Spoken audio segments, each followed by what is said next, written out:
Okay, today I gotta clean the garage, I got a lawn to mow, and I gotta let you guys something know. Let you guys something know? I don't know what the hell that means. So I asked in the previous video, unless I cut it out, I don't remember. This fuel hose that I have here, this is the Armor Mark low emission fuel injection hose. This stuff here, as it turns out, I went and looked it up. It's made under the SAE 30R7, I believe, specification, and I looked that up, and it's actually that makes that line is safe for diesel fuel and whatnot. So I'll just buy some more of that hose to replace the stuff for the front tank and then the rear tank as well, because I'm using some other cheaper hose there. It's a piece of crap. It's real hard to, it's like freaking brake line. So I'm replacing that, all that stuff with the same hose that I bought here. So it's like $4 a foot, but it's really nice stuff. It's real easy to work with. It's well worth the money. And I don't care if there's something out there that's the same consistency and it's cheaper. I feel more comfortable with this hose. So that's all our hoses will be based off of that, and then our return hose will be the same as well. So, and looking at the actual steel line, it's actually got a pretty good opening, so I think it'll be fine with fuel delivery. So I'm just worried about, the diesel on the pump. It's a little bit bigger, but it'll be fine. Burn, baby, burn. Yeah, shut up, shut up, shut up, shut up, shut up. Okay, we're doing some more engine compartment cleaning and reorganization today. Right now I'm getting this thing ready to come out, which I just need to get my tube out of here, put a towel in here, and then get my chain back on here, get this thing in here, wrestle it out of here again, and then get the engine set over on that towel. And I put myself on a spending freeze, but I think I'm going to postpone it just for a little bit, because I think we might start ordering some gaskets and start getting this thing kind of cleaned up. I don't know. I'm itching to do it, just get it done and out of the way so I don't have to worry about it anymore. But for right now, with our brand new looking wheel and our fender things, look at that, it's amazing. I'm gonna let these open up, let those vent out. I got the garden hose, which is over there somewhere, and hooked it up to the our hoses here, and then drained it into a pan. I just rinsed out the heater core. I did both sides, and there was no debris or anything, but I got a little bit of orange crap came out, so like some residual built up whatever in there. And it was when I reversed it, because on this side, the one on the right there, that's your hot end, and this one here is your return, and I put it through there, and this orange goo crap came right out of there. So that thing's nice and flushed out, and I don't think it's leaking in there. So let's see if we got some water. Don't see any. When I shut the door now, I feel like the hinges are sagging, and which they are. So we're doing new door hinges. This truck's gonna get kind of a resto mod type deal going on, so that's kind of what I'm going for. This is why I bought the truck, was to pretty much just clean it out, do something with it, make it a kind of a new feeling looking truck. And someone tried to shoot me down on that, and well, you ain't shooting me down. So I can actually just take this out right now.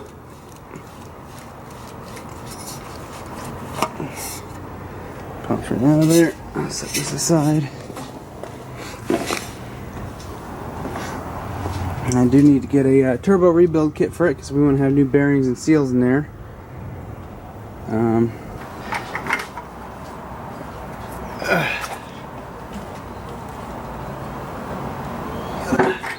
Toxic cleaning solution.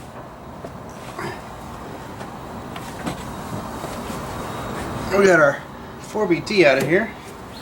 If I can just get my legs in between my sway bar and my steering dampener.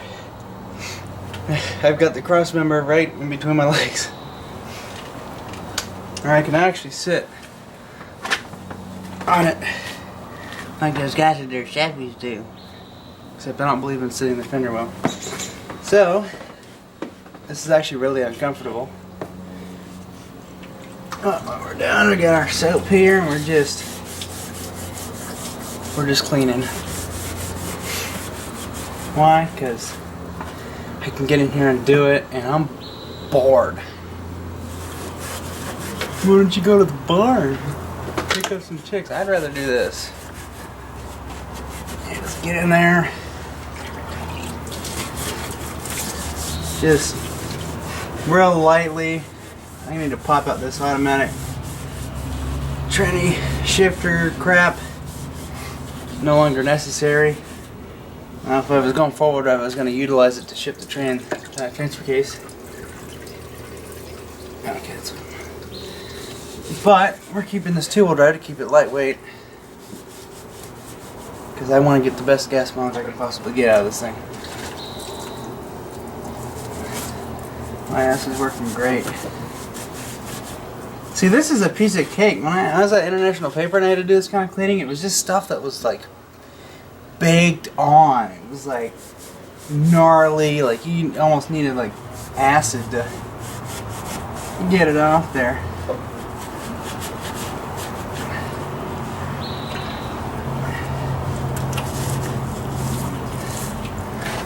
This thing here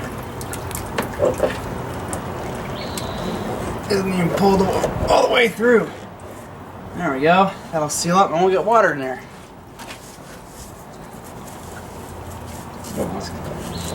Let's see, there's this. You got to get in there, clean that son bitch.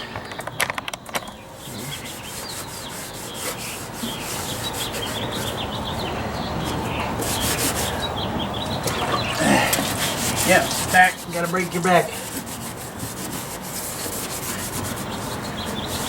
It's really nice not having an engine here. You can just get in here and clean stuff and make it look all good, and I could add my new stuff. Find any leaks like this, I think I'm gonna get my stuff and just reseal it. I can take apart the air box.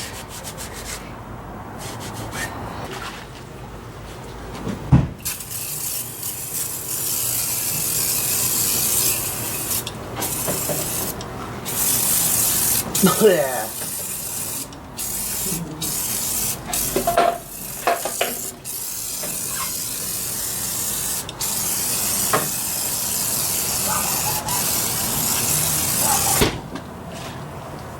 Yeah.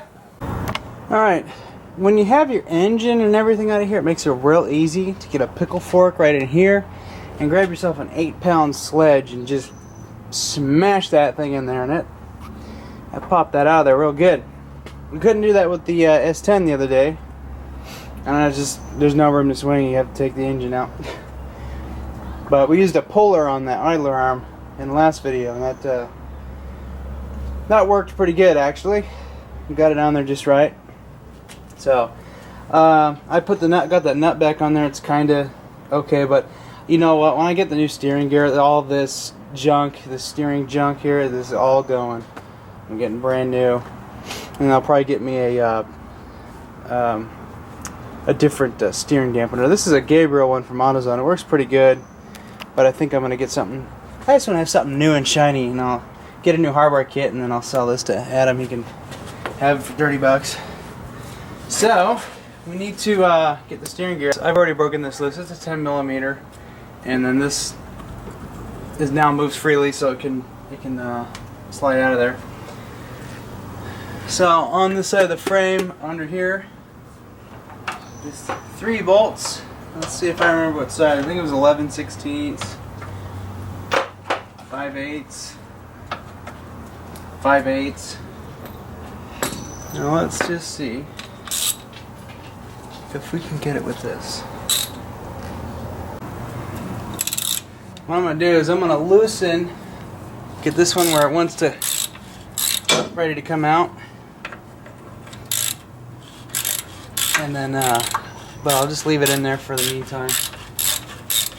Because when I get the other two done, this 34-pound gear is going to want to come out.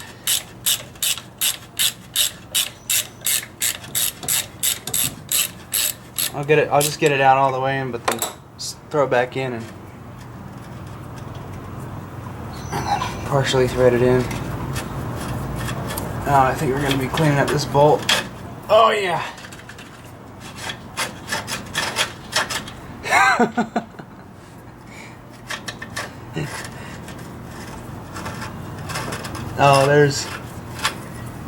there's some dirt in there. Wow. Look at that.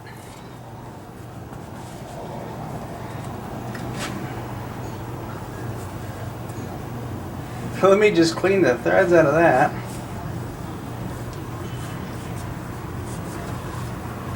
Okay.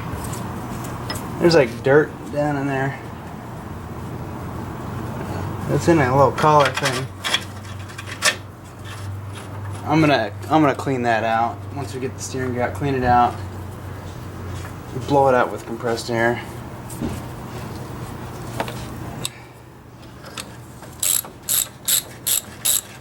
Okay, I can feel it locking in there, so I get this back one here. 1972 Ford F-250. I'm really sorry if you had a harder time with this.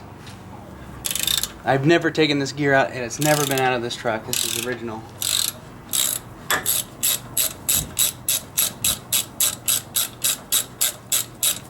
And this is rusted.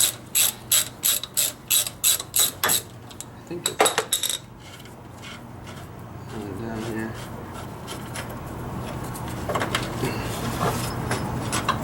Okay, well, that one's not so bad. Oh, there's a little wire wheeling later. I thought I was going to have to fight this.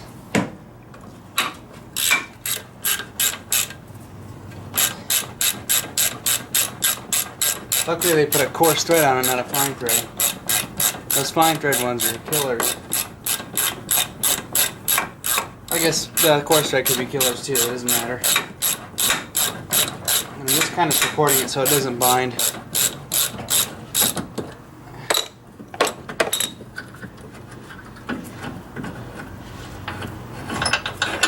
Okay, there's that one. Now, right over here, I'm going to take this bolt out. I'm going to take my steering shaft and pop it off. This was a little bit more difficult earlier, so I had to use a little pry bar to break it free. I can tell this has never really been off, so put that bolt in there. We got some play up in the upper steering column, so this shaft here is going to be tossed. We're getting a new one. So get ready to luckily it kind of rests up against the frame, and then I got my arm on the sway bar, so it's kind of, I'm supporting all the weight. Okay.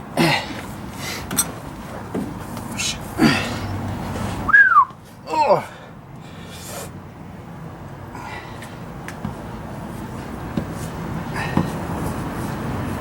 Alright, let's see if that Honda will start. I got gas in it. Ignition's on, choke's on. And we have fuel now.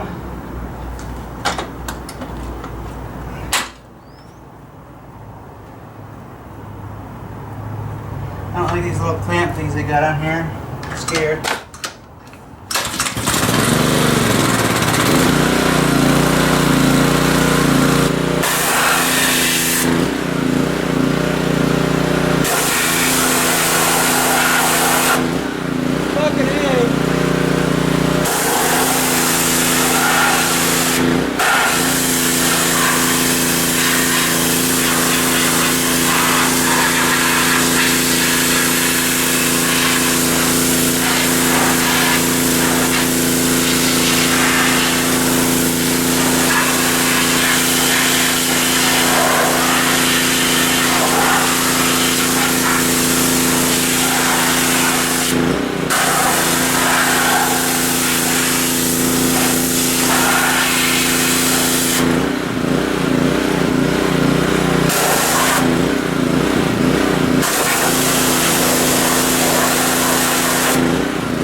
Now that made quick work of that.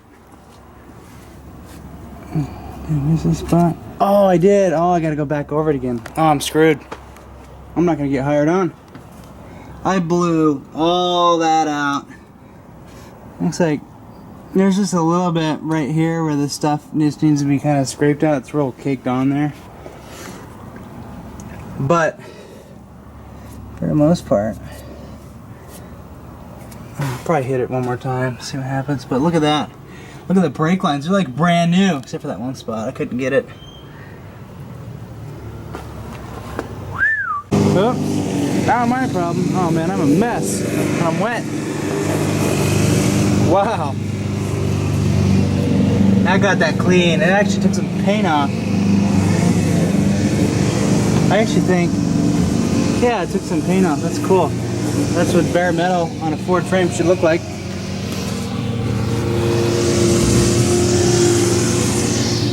Yeah, I still missed a spot, but I don't give a...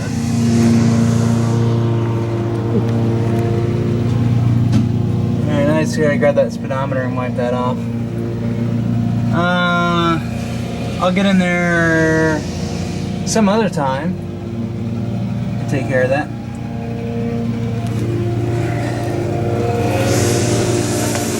Yeah, there's all kinds of crap in there. Man, I'm like stopping before I'm done. What the hell? Alright.